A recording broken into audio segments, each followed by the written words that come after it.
closing kita akan semakin besar ketika kita pahami customer-nya maunya apa. Itu fungsinya tadi adalah menggali ya. Problem questions itu menggali apa yang dia mau, apa yang dia menjadi masalah. Kalau emang dia tuh yang dia cari adalah cashback, nggak ada yang lain. Ya gua nggak peduli apapun kata lu lah, yang penting cashback gitu kan. Berarti kan kita tinggal ngomonginnya soal cashback tuh. Bener nggak? Iya kan? Ngapain ngomongin yang lain? Gitu ya. Tapi kalau problemnya dia adalah ya bagaimana dia tuh bisa menggunakan produk yang lebih baik, kualitasnya jadi lebih baik, dia bisa jadi dokter dengan reputasi yang lebih baik. Kan ada orang yang begini kan? Yang berarti kita ngomongin adalah kelebihan produk kita dan bagaimana kita bisa membantu dia. Benar nggak? Tapi ini nggak akan kita bisa penuhi kalau situation question kita nggak lakukan, betul? Ya, situation yang tadi problem questions. Ya, problem questions itu harus kita tanyain. Baru kita tahu apa yang bisa menjadi solusinya. Nah, tapi yang lebih powerful adalah implication question-nya tadi. Contoh nih, misalnya cashback, ya. Kalau dia ngomongnya adalah soal cashback, bagaimana kita nanya itu, imply-nya adalah kalau emang kita bisa menang soal cashback, kan kalau dia ngelewatin kita, konsekuensi dia besar loh, kehilangan duit yang lebih besar kan kalau nggak kerja bareng kita. Ngerti nggak maksud di sini? Ya. Terus kalau misalnya kalau dia mau produk yang lebih berkualitas, gara-gara kita bisa menjelaskan dengan baik, konsekuensinya kalau nggak bareng kita, ya lu akhirnya akan terus mendapatkan produk yang seperti ini terus, ya.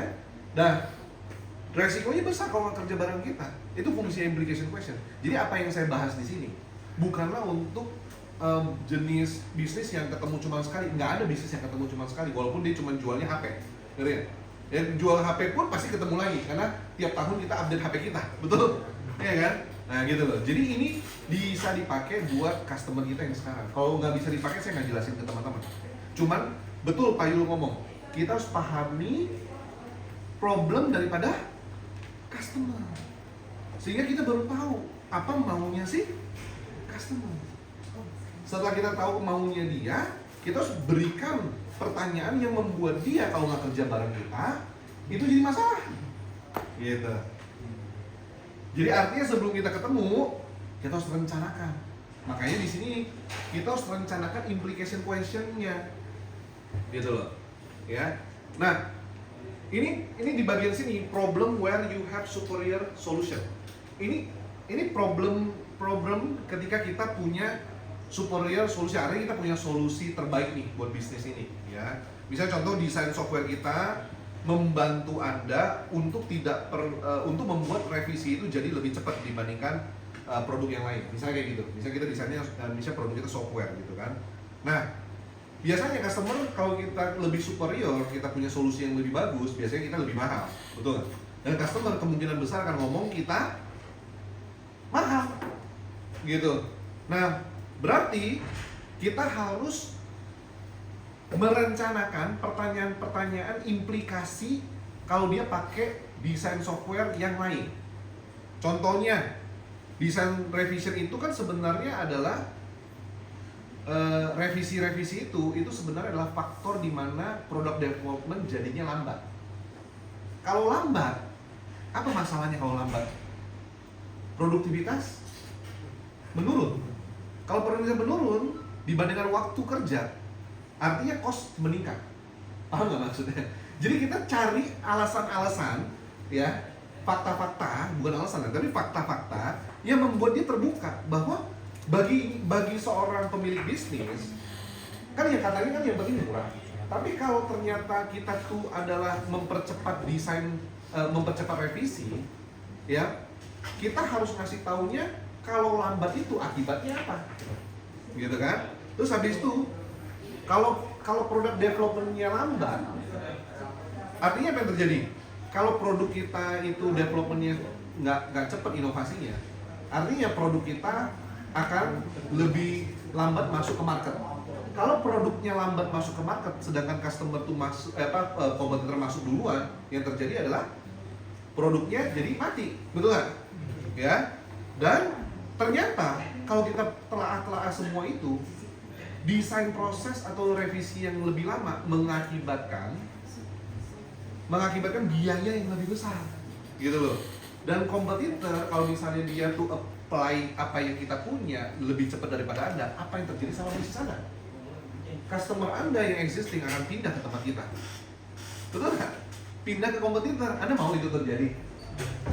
Berarti ya dalam tanda kutip kita lagi nakut-nakutin klien. Tapi dengan fakta, bukan cuma kita nakutin dengan kata-kata kosong, bukan. Gitu lah. Nah makanya kita rencanakan. Oh ketemu klien, kan waktu pertama kita ketemu kita nggak bisa ngobrol banyak mungkin. Tapi kita kurang lebih tahu karakternya, betul nggak? Baca karakternya. Iya. Di pertemuan kedua kita udah rencanain. Oh dokter ini nih susah tembus nih karena produk dia yang dia pakai dia udah percaya banget, betul nggak? Tapi kalau yang dia percaya banget itu masih bisa kita goyang dengan memberikan fakta-fakta menarik tentang yang di luar sana tuh bagaimana. Orang yang pakai kita tuh, yang udah pakai kita itu tuh kayak gimana nasibnya, betul kan? Dan bagaimana membuat dia tuh akhirnya berpikir bahwa iya ya orang lain bisa, kenapa gue stay di sini ya, gitu kan? Nah itu yang fungsinya implication questions gitu loh, ya. Nah need payoff questions nih ini yang penting, ya. Tadi ada situation questions, ada problem questions, ada implication questions, dan ini ada need payoff questions. Ini yang disebut dengan spin selling, SPIM. Berarti yang paling penting dalam spin selling method ini adalah cara nanyanya kita, isi nanyanya kita. Itu yang membuat kita closing jadi lebih banyak. Kalau need payoff question, ini adalah tentang value dan usefulness solusinya kita. Jadi di sini kita nanyanya adalah gimana kalau kita tuh dengan solusinya kita Anda bisa hemat 20%. Ya. Kalau dia mikir kan buset. Kerja bareng lu gue bisa hemat 20%, atau dengan kerja sama lu gue punya cashback bisa lebih gede 20%, gitu kan? Kita nanya, kalau seandainya cashback kita lebih besar dari 20%, gimana perasaan Anda? Ya, kalau dia udah deket banget sama kita, dia ngomong apa adanya kan? Buset, gue sih seneng banget lah men, gitu kan? So what's stopping you untuk kerja bareng kita? Apa yang menghentikan Anda belum kerja bareng sama kita? Gitu kan? Gitu kan? Itu udah satu step lagi, pasti closing. Ya. Kalau pakai produk kita dan itu mempercepat proses Anda, gimana tuh dampaknya buat bisnis Anda? Kalau seandainya pakai alat kesehatan kita itu membuat Anda reputasinya meningkat, Anda punya customer ngantri, gimana itu perasaan Anda? Kalau kita ngomong, wah dengan pakai produk kita, reputasi Anda akan meningkat, itu kan janji. Mampus Anda, itu namanya over promise, betul? Tapi yang kita ngomongin, nanya, bagaimana jika pakai produk kita, Anda bisa seperti klien-klien kita, yang bisa membuat reputasi semakin meningkat dan akhirnya semakin dipercaya sama pasien. Gimana perasaan Bapak? Wih, gokil ya. Dia udah membayangkan tuh masa depannya pakai kita punya. Tinggal sentil lagi closing itu. Gitu. Ya. Ya. Gitu. Kira-kira bisa kita tahu lah 3 highlight dari produk yang kita jual.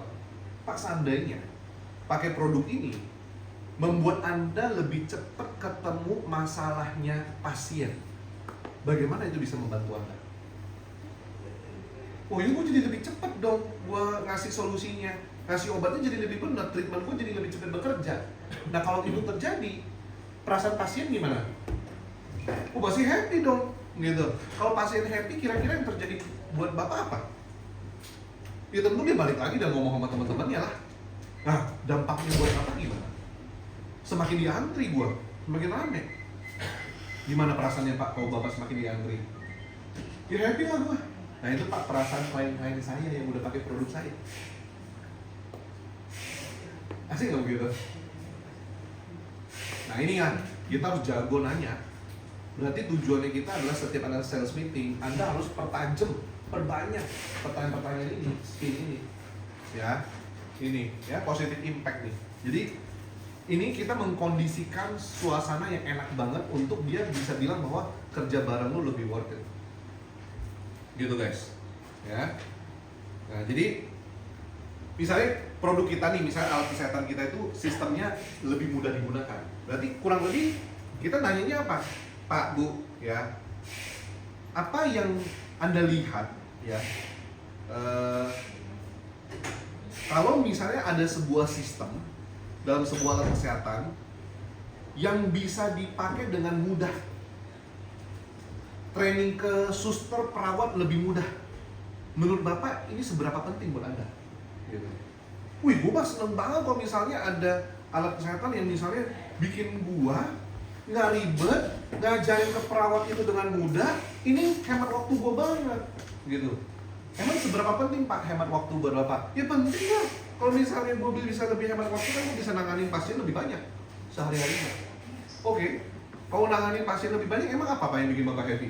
Ya duit gua lebih banyak Pak, gila lu, gitu misalnya. Ya. Wah kalau gitu, pas banget dong Pak produk ini. Enak kan jualannya, gitu loh. Pas dong Pak ini alat ini buat Bapak. Iya, gitu misalnya. Ya. Terus misalnya kita ada fasilitas online diagnostik misalnya gitu. Pak, semisalnya produk yang lama Bapak kan nggak bisa nih online diagnostik nih, gitu. Kalau seandainya ada produk alat kesehatan yang lebih advance dari ini dan bisa online diagnostik, bagaimana ini Bapak melihatnya? Ngebantu Bapak nggak? Ini sih mau cari. Asik nggak kalau dia udah bilang gitu? Itu one step closer ke closing. Nah itulah fungsinya yang questions guys. Spin questions. Ini tugas kita PR-nya adalah ciptain pertanyaan-pertanyaan yang pas di masing-masing stage-nya, gitu. Oke? Nah, tahapan yang selanjutnya adalah ini yang ketiga nih, tahapan ketiga, yaitu memperlihatkan kemampuan kita dalam membuat dia semakin percaya sama kita, kredibel kitanya. Ya, makanya kita harus ngasih lihat benefit daripada fitur dan keuntungan dari produk kita. Dan artinya apa? Bagaimana kita ngebantu si customer untuk paham bahwa kita tuh benar-benar mengatasi kebutuhan dia, gitu. Ya, nah yang terakhir adalah obtaining commitment. Ya, jadi Anda harus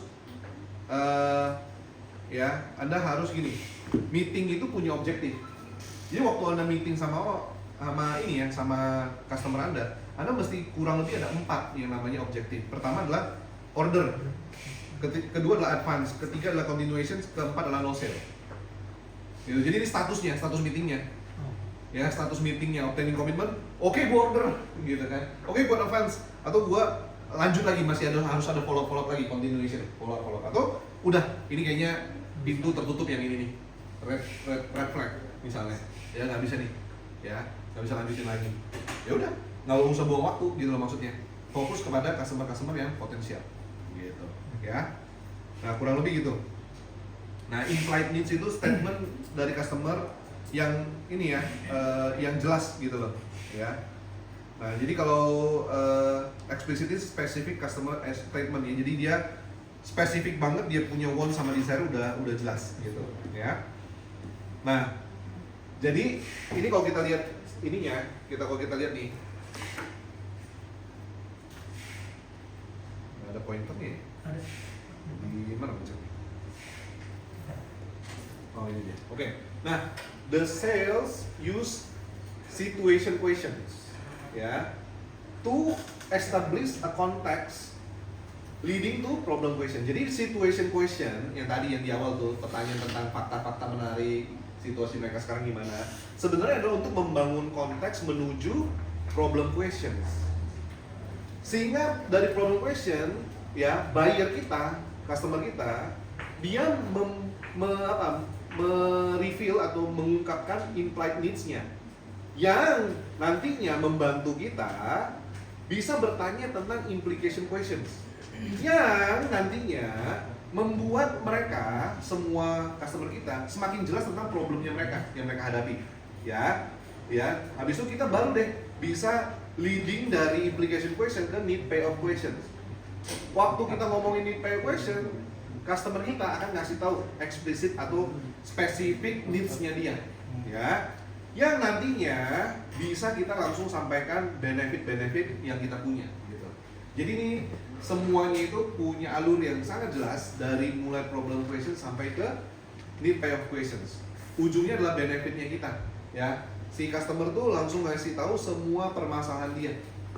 Ketika semua udah tergali dengan baik, benefit kita nyambung sama masalah-masalahnya dia. Kenapa nggak pakai kita aja, Pak?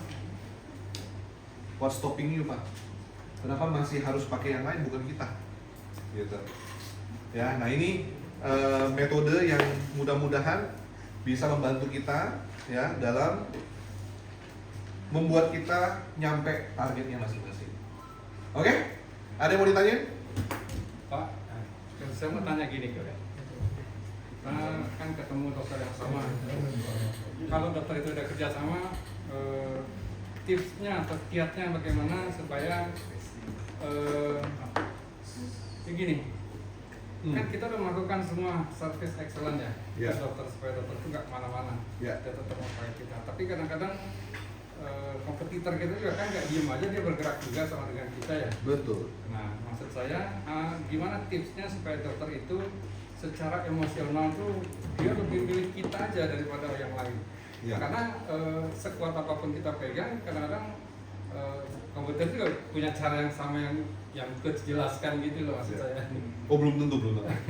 Belum tentu. Ya, maksudnya apa? Nah, tadi anggap dia pakai juga deh. Iya. Anggap dia pakai juga, oke. Gimana tipsnya gitu supaya kita bisa pegang dokter nih, dokter itu nyaman secara emosional sama kita sehingga ditawarkan sama kompetitor yang lain tuh nggak minat gitu kan. Ya.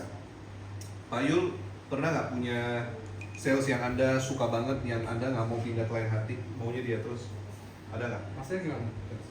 Pak Yul kan juga jadi seorang customer kan, ada nggak di produk Anda yang Anda pakai yang ada salesnya, ya misalnya sales apa, rumah, sales mobil atau sales apa yang jualan sama Anda, yang Anda terus-terusan ordernya sama sales itu terus, nggak mau sama yang lain? Atau warung? Saya ada Pak. Pak aja deh. Saya jarang belanja. Saya beli motor. Udah. Saya beli motor 6 kali bos. Nah, 6 kali beli motor. Salesnya satu. Salesnya sama terus. Maksudnya gini 2 kali. Bila terakhir ini Tapi salesnya itu terus. Jadi udah 15 tahun. Jual, pinjol, beli lagi. Jual, pinjol, beli lagi gitu. cewek Fokus.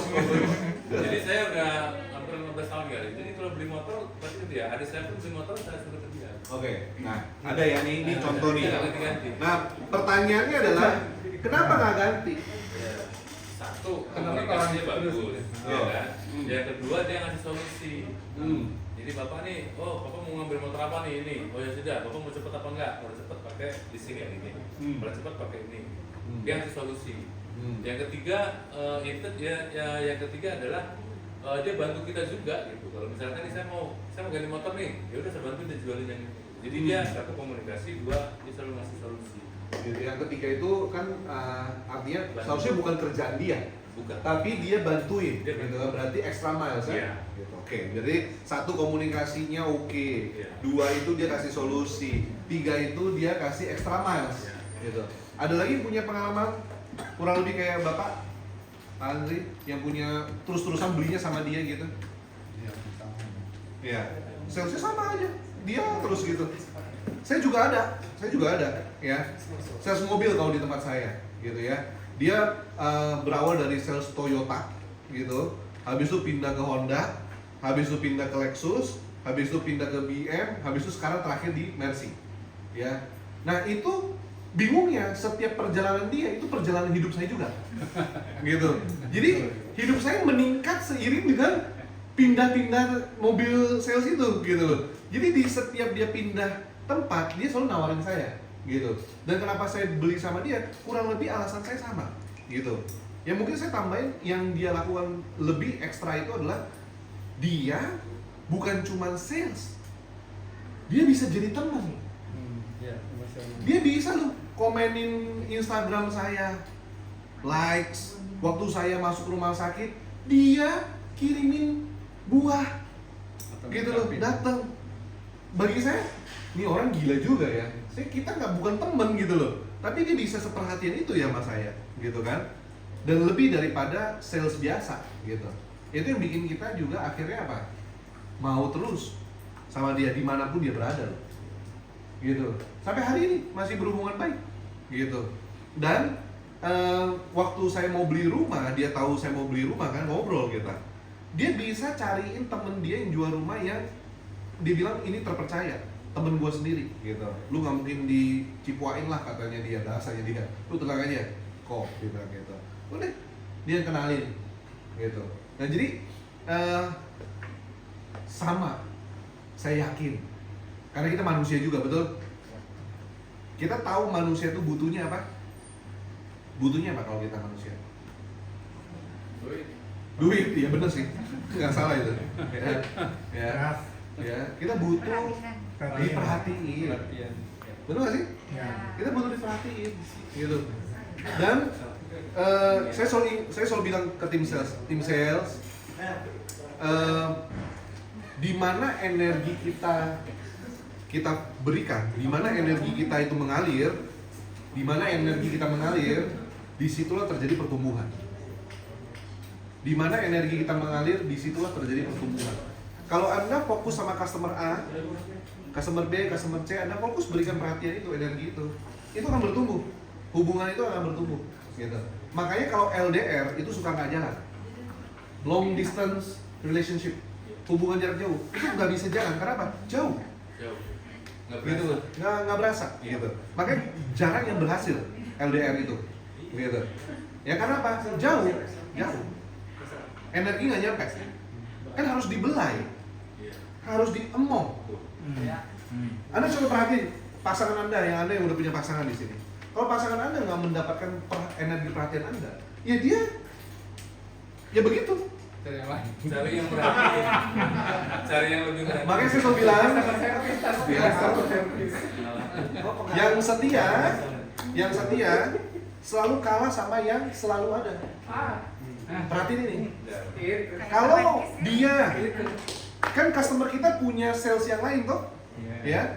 Kalau misalnya kita tuh yang jadi selalu ada, dia akan berpindah ke kita, otomatis itu. Lebih nyaman. Ya. Anda tahu? Jadi klien saya itu ya, kalau Anda pergi ke Indosat, kantor Indosat, ya. Indosat itu kan dia punya BTS banyak tuh, menara-menara BTS itu, gitu kan. Kan dia udah ada vendor khusus yang sudah menjadi kerjasamanya Indosat, gitu. Tapi kalau Anda pergi ke sana, itu di lobby-nya itu selalu ada orang China yang di sana, sales, gitu, yang standby di situ. Tahu nggak kenapa ada di situ orang-orang itu? Karena once ada masalah dan vendor itu tidak bisa kerjakan langsung, ada orang-orang di situ yang standby untuk beresin masalahnya. Jadi orang-orang itu adalah nungguin ketika vendor itu tidak siap. Disitulah dia masuk untuk atasi. Itu kerjaannya. Makanya sales obat, kan saya tuh teman baik saya, dia itu adalah regional sales manager di itu Sunbay. Setiap hari gua tanya, lu di mana? Rumah sakit. Lu di mana? Di rumah sakit. Lu di mana? Di rumah sakit, bro. Setiap hari di rumah sakit lu ngapain? Nongkrong. Ngapain nongkrong? Nungguin dokter. Dokter kalau ngeliat wajah gua terus, gitu kan? Dia lama-lama Kesel. Berarti ada terlalu nyebelin. Ada terlalu nyebelin. Tapi emang kesel dulu, Pak. Iya. Kalau sales obat itu, Anda perhatiin deh, sales obat itu selalu dari rumah sakit. Selalu standby. Ada masalah, Pak Rudi kan pernah kerja di rumah sakit, ya. Tahu siapa-siapa yang nongkrong di situ. Sales obat paling rajin. Serius. Kenapa dia harus show up? Gitu. Harus ada. Di bagian mana dia harus ada terus. Kunjungin. Kan beda-beda rumah sakitnya. Tapi setiap hari ada di rumah sakit. Gitu loh. Pas dokter istirahat, datang ngobrol bentar, gitu kan. Sekarang sih udah ketat ya, banyak yang diusir-usirin sih. Ya, gitu loh. Ya, tapi ya maksud saya adalah selalu ada, guys. Selalu ada. Ya. Selalu ada cara kok. Ya. Kalau buat orang yang ya. Kalau teritorinya obat itu kecil, satu orang bisa pegang satu rumah sakit ya di situ aja. Sampai saat apapun kenal ya. 3 rumah sakit. Tapi intinya apa? Intinya kuncinya adalah selalu ada. Ya, saya selalu bilang kalau Anda nih nggak bisa masuk ke rumah sakit, nggak bisa ketemu dokter, bahkan sampai security aja Anda udah ditahan. Ya, Pertanyaan saya, kenapa Anda nggak jadi temannya security? Anda setiap datang kasih rokok dia 2 batang, tiap hari Anda datang. Jadi teman nggak? Kalau udah batang, Iya, enggak, saya tanya, itu simple ya. Dia tergerak nggak hatinya untuk jadi teman kita? Lama-lama. Jadi informan. Iya, dia jadi informan kita. Iya, dia tuh jadi informan kita, security, guys. Anda pikir hidup itu seperti apa? Ideal seperti cerita-cerita di buku? Kagak. Ya, Anda pikir habis saya cerita Anda terapin emang gampang? Enggak. Anda harus mulai dari ketemu security kan? Anda harus mulai baik sama security, baik sama resepsionis, baik sama setiap suster. Gitu loh. Itu hubungan yang harus Anda bangun. Gitu. Dan Anda bayangin, mulai dari security kenal Anda, ya. Terus habis itu perawat kenal Anda, resepsionis kenal Anda. Begitu Anda ngobrol sama dokter, tiba-tiba ada perawat nyapa Anda. Security nyapa Anda. Dokter juga bingung kali. Ngerti nggak maksud saya? Orang terkesan sama lu guys. Gitu loh. Tapi kalau Anda, ya elah, di kantor mulu, ya kan, ngeluh doang.